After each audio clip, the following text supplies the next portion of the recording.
Hi friends, ఈరోజు మనం కరివేపాకుని ఎక్కువ కాలం నిల్వ ఉంచాలంటే ఏం చేయాలో ఎలా చేయాలో చూద్దాం. ఫస్ట్ తాజాగా ఉన్నటువంటి కరివేపాకుని తీసుకోవాలి. తీసుకున్న తర్వాత దీన్ని చక్కగా మనం ఆ యొక్క రెక్కల నుంచి వేరు చేయాలండి. ఫ్రిడ్జ్ లేని వాళ్ళు వీటిని ఇలా కవర్లో దీన్ని ప్యాక్ చేసి ఒక చెమ్మగుడ్డ తీసుకొని అందులో ఉంచితే మనకి ఎక్కువ కాలం నిల్వ ఉంటుంది. ఆ గుడ్డ చెమ్మారిన తర్వాత లైట్గా మళ్ళీ చెమ్మ చేసి మళ్ళీ పెట్టుకోవాలండి.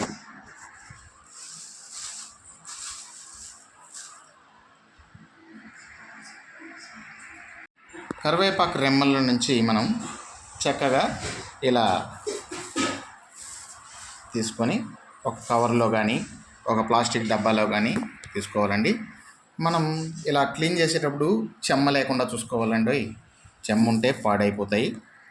చెమ్మ లేకుండా ఇలా పొడి పొడిగా మనం కరివేపాకుని కవర్లో కానీ ప్లాస్టిక్ డబ్బాలో కానీ నిల్వ ఉంచుకోవచ్చు. దీన్ని మనం దమ్ చేసి ఫ్రిడ్జ్లో పెట్టుకోవచ్చండి. లేదు చెమ్మగుడ్డ చుట్టి అందులో ఉంచినా కానీ మనకి 4-5 రోజులు పాడవకుండా ఉంటుంది. ఓకే ఫ్రెండ్స్, ఈ వీడియో నచ్చినట్లయితే మీకు లైక్ చేయండి, షేర్ చేయండి, సబ్స్క్రైబ్ చేయండి.